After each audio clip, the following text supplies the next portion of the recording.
thing, a lot of our music was on cassette tapes. It wasn't on CD. That's another thing too, right? So Right? like ripping it from a cassette to digital. And Yeah. So it's always a kind of, when you dig back, like especially for old rare, like the rare stuff back in the day, yeah, you got to kind of deal with the quality a lot of the time, right? But that's kind of what makes it what it is. It is even too. in like the Get Loose Crew record, it's fucking terrible. But at the time, it was the shit.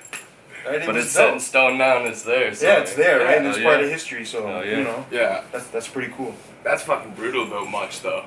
It is brutal, man. And even like they did an article, or not? They didn't do an article. I think it was not I Magazine and not Now. There's another magazine, Exclaim, I think it was.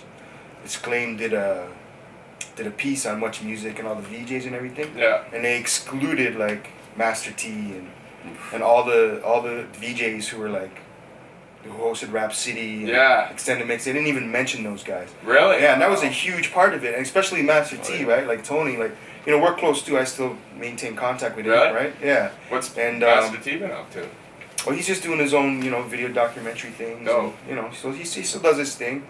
But yeah, they didn't even mention him, and like he was like their #1 VJ. Yeah. Like Madonna came to town and requested him to do interviews. And he had like, you know what I mean? Put out like the mixtapes every year. Yeah, exactly, right? So it's kind of it was a bit of disrespect, man. So I don't have a lot of love for Much Music, really. It's a shame. That's unfortunate. Right.